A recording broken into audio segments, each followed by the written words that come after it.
مفتاح اسماعیل صاحب مجھے یہ بتائیے گا کہ آئیڈل سچویشن یہ ہونی چاہیے تھی کہ پاکستان اپنی معیشت پہ فوکس کرتی، پاکستان کی جو گورنمنٹ اس وقت موجودہ گورنمنٹ یا موجودہ سیٹ اپ ہے، آئی کال اٹ سیٹ اپ، وہ لوگوں کی زندگی میں آسانیوں پر فوکس کرتی یا غربت کی جو لکیر سے لوگ نیچے رہ رہے ہیں ان کو اوپر لانے میں کوشش کرتی۔ But on the other hand ہم دیکھ رہے ہیں کہ 26ویں آئینی ترمیم پر زور دیا جا رہا ہے، اب 27ویں آئینی ترمیم، پھر 28ویں ہوگی، پھر پتہ نہیں یہ کب تک نمبر چلتے رہیں گے۔ What do you think as an expert, یہ کتنا ضروری ہے کہ پاکستان کے انٹرنل معاملات میں جو اس وقت خلش ہے اس کو دور کرنا پہلے ضروری ہے، یا ٹھیک ہے دبا دیا، چھوڑ دیا، ترمیمیں ہو گئی، ایک قصہ ختم ہو گیا، اب ہم فوکس کر سکتے ہیں، یا یہ فارمولا ٹھیک ہے جو گورنمنٹ اپلائی کر رہی ہے؟ دیکھیے، جب لوگ الیکٹ ہو کے آتے ہیں تو جنہوں نے ان کو الیکٹ کروایا ہوتا ہے اس کی سیوا اور خدمت کرنے کی کوشش کرتے ہیں تاکہ اگلی مرتبہ الیکٹ ہو سکیں۔ جب کروایا ہوتا ہے عوام کلیئر کرتے مفتاح صاحب؟ نہیں، میں نے مجھے جو کہنا تھا وہ میں نے کہا ہے، آپ غلطی نہ نکالیں، میں نے کہا کہ جو لوگ ان کو الیکٹ کرواتے ہیں وہ ان کی سیوا کرتے ہیں، اگر عوام الیکٹ کروائے تو عوام کی سیوا کریں گے، ٹھیک ہے۔ دوسری گزارش یہ ہے، اب آپ جو ہے نا، مطلب دیکھیں، یہ اب آپ لوگ یہ جو جرنلسٹ ہوتے ہیں نا، یہ تمسخر کرتے ہیں سیاستدانوں کا جو کہ بیچارے 47 پہ آئیں، یہ نہ کریں، آپ ان کی تذلیل نہ کریں، جیسے بھی آئیں وہ آئے ہیں، ہمارے باعزت لیجسلیٹر ہیں، جیسے بھی آئے ہیں۔ دیکھیں، گزارش یہ ہے کہ جب آپ اس طرح آئے ہوں تو پھر اگر آپ ایک دم غیر جانبدار منصفانہ کورٹس ہو جائیں جن کے اوپر کوئی دباؤ نہ ہو، تو وہ فیصلے کیسے کریں گے وہ بھی آپ دیکھ لیں گے، پھر ایک ایک کر کے آپ کے 47 جو ہیں اس پہ جائیں گے آپ، اور 45 پہ فیصلے ہو جائیں گے آپ کے خلاف، تو پھر آپ کو کچھ نہ کچھ تو ان کو ججز کو کچھ نہ کچھ تو وہ کرنا تھا۔ On the other hand I will also say this کہ ہمارے جو ججز تھے، ثاقب نثار صاحب تھے، عمر رضا بندیال صاحب تھے، انہوں نے بھی جو ہے وہ جو جوڈیشل انڈیپینڈنس کا فائدہ اٹھا کر کوئی کچھ اتنے فیصلے متنازع کرے، یک طرفہ کرے کہ وہ بھی کوئی جوڈیشری ہماری جو ہے نا وہ پاکستان کے لوگوں کی نگاہ میں پاپولر نہیں ہے، وہ یہ نہیں سوچتا کہ ہمارے جج جو ہیں وہ منصفانہ فیصلہ کرتے ہیں۔ تو یہ ایک چانس بھی مل گیا حکومت کو، اور حکومت نے وہ امینڈمنٹ کیا جس کے ساتھ وہ اپنے آپ کو رکھ سکے۔ اس حکومت کو کیونکہ عوام نہیں لے کے آئی تو عوام کی فکر ان کو وہ نہیں ہوتی جس طرح کہ ایک الیکٹڈ گورنمنٹ کو ہونی چاہیے، اور یہ حکومت کیونکہ ڈرتی ہے، کیونکہ یہ لیجٹیمیٹ نہیں ہے، مورل اتھارٹی نہیں ہے، تو یہ کوئی وہ کام نہیں کر رہی ملک کے لیے جو کہ ملک کے لیے ضروری ہیں۔ مثلا NFC ایوارڈ کو چینج کرا جائے، مثلا آپ ٹیکسیشن کے نظام کے اندر اس کو آپ وائٹ کریں، مثلا آپ اس میں ایکویٹی لے کر آئیں، اس میں آپ تنخواہ دار طبقوں کے اوپر زیادہ زور نہ ڈالیں، دوسرے لوگوں کو لے کر آئیں، مثلا آپ اخراجات کم کریں۔ دیکھیں، چار چیزیں ہوتی ہیں جو صوبائی حکومتوں کو کرنی ہوتی ہیں: تعلیم، صحت، law and order and road رستے۔ آپ مجھے بتائیے، 4 صوبے ہیں، کوئی بھی صوبہ اس میں کامیاب ہوا ہے؟ پاکستان میں جہاں پہ 78% بچہ جو ہے وہ 10 سال کا 2 جملے نہیں پڑھ سکتا ہے، جہاں 40% بچے اسکول میں نہیں ہوں، وہاں پہ یہ سیاسی پارٹیاں جو ہیں، وہ عمران خان کی پارٹی ہو یا نواز شریف کی پارٹی ہو یا آصف زرداری صاحب کی پارٹی ہو، یہ قوم کو کیا منہ دکھانے کے لائق ہیں کہ کیا کیا آپ نے 10-20 سالوں میں جو آپ حکومت میں تھے؟ کہ آپ کا 40% بچہ اسکول میں نہیں ہے؟ دنیا کی سب سے بڑی جو بچوں کی جو وہ ہے نمبر جو کہ اسکول کے باہر ہیں وہ پاکستانی ہیں۔ کیا آپ نے صحت بہتر دی ہے پاکستانیوں کو؟ یہاں پہ 40% بچہ اسٹنٹڈ ہے، 42% عورتوں کو آئرن ڈیفیشنسی ہے۔ کیا آپ نے لا اینڈ آرڈر قائم کیا ہے؟ تو یہ صوبے بھی اپنا کام فیل کر چکے ہیں، وفاق بھی اپنے کام میں فیل ہو چکی ہے۔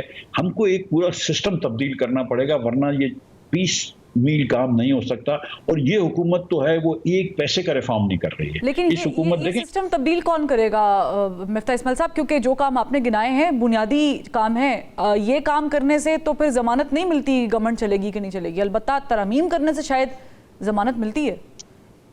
دیکھیں نا، کیونکہ جو چیز کرنے سے آپ کو ضمانت ملتی ہے آپ وہ کر رہے ہیں۔ سب سے پہلے آپ کو یہ سمجھ میں آیا کہ ججز کے نمبرز ججز کے پاورز کم کر دیے جائیں، یا ہم کو پارلیمنٹ کو اس میں انفلوئنس دے دیا جائے، کانسٹیٹیوشنل بینچز الگ بنا دیے ہیں، اس کے ججز الگ کر دیے ہیں، سینیورٹی کے بیسس پہ نہیں کیے، اب آپ شاید نمبر آف تعداد بڑھا دیں گے ججوں کی۔ یہ سب آپ مطلب جو ہے نا، یہ ساری وہ قوانین آپ پاس کر رہے ہیں یا وہ آئین کی ترامیم کر رہے ہیں جس سے حکومت چلانے میں یا حکومت کو اپنی کرسی پہ برجمان رہنے کے لیے آسانی ہو۔ آپ جب قوم کے لیے کچھ کریں گے, آپ اگر یہ کوئی قانون پاس کریں گے کہ جس سے تعلیم بہتر ہو, آپ کو یہ قانون پاس کریں گے کہ اس سے صحت بہتر ہو, تو شاید لوگوں کا فائدہ ہو. لیکن یہ تو لوگوں کا فائدہ نہیں ہے نا. یہ تو پیپلز پارٹی اور پی ٹی آئی اور مسلم لیگ کی آپس کی لڑائی ہے کہ بھائی میں الیکشن میں رہوں گا. آپ کبھی مسلم لیگ والوں کو کہتے ہیں کہ یار تم کس طرح الیکشن جیت کے آؤ, تو یہ نہیں کہتے ہم صحیح الیکشن جیتے ہیں. وہ بولے 18 میں کیا ہوا تھا. ٹھیک بات ہے کہ 18 جاتی ہوئی تھی, بالکل جاتی ہوئی تھی, لیکن اس کا یہ مطلب تو نہیں کہ 24 میں بھی جاتی ہو. یہ ٹھیک بات ہے کہ ثاقب نثار غلط فیصلے کر رہے تھے, یک طرفہ فیصلے کر رہے تھے. اس کا یہ مطلب تو نہیں کہ قاضی صاحب بھی ایک طرفہ اور غلط فیصلے کریں.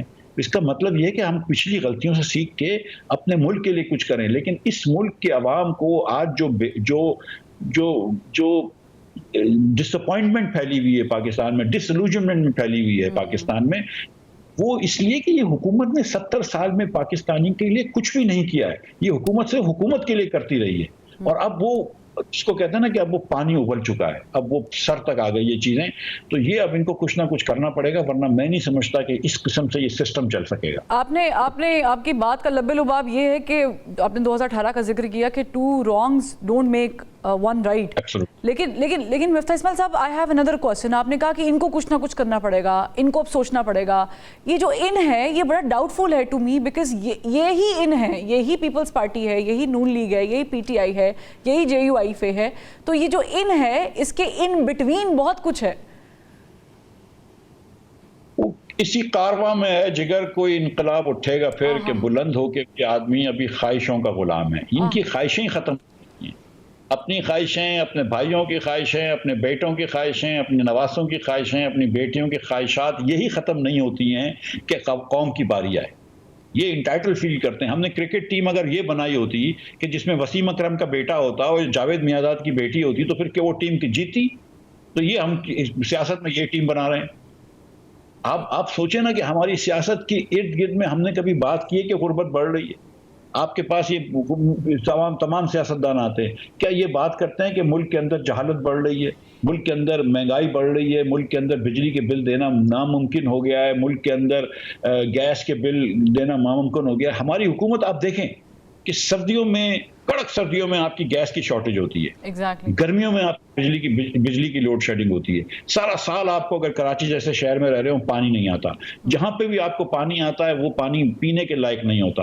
پنجاب کے جو جگہیں آدھی بڑے بڑے شہر فوگ میں ڈوبے ہوتے ہیں, فروری تک, نومبر سے فروری تک کوئی پرسان حال نہیں ہے, کوئی اس کا کوئی سد باب ہی نہیں کر سکی حکومت. یہ ملک جو ہے کہ عوام کی سہولت کے لیے چلتا ہے. ایک کمبخت فون چلتا تھا وہ بھی انہوں نے سلو کر دیا. بلکہ میں چلے بات بہت آگے تک چلی جائے گی, ہو سکتا ہے میرے کاندھے برداشت نہ کر سکے. لیکن ڈاکٹر مفتاح اسماعیل صاحب, آپ کو یہ گورنمنٹ ان تمام تر سر توڑ کوششوں کے باوجود چلتی ہوئی 5 سال پورے کرتی ہوئی دکھائی دیتی ہے؟ Last question. دیکھیں, اگر آپ تاریخ دیکھیں تو کسی بھی پرائم منسٹر نے, الیکٹڈ پرائم منسٹر نے اپنے 5 سال پورے نہیں کیے ہیں. ایگزیکٹلی. تو یہ اگر پرائم منسٹر جس طرح الیکٹ ہوئے ہیں اس کے بعد اگر یہ 5 سال پورے کر لیں تو بہت زیادہ عجوبہ ہوگا. اب پارلیمنٹ پچھلی 2 یا 3 جو ہے وہ اپنا وقت پورا کر چکی ہے, تو پارلیمنٹ ہو سکتا ہے کہ یہ وقت پورا کر لے. یہ وزیر اعظم اپنا وقت پورا کریں یہ مشکل لگتا ہے. اور جو پچھلے دنوں میں بلاول بھٹو صاحب کی ہم نے کاوشیں دیکھی ہیں 26ویں امینڈمنٹ کے لیے, تو پتہ نہیں سارے. ٹھیک ہے, بہت شکریہ ڈاکٹر مفتاح صاحب.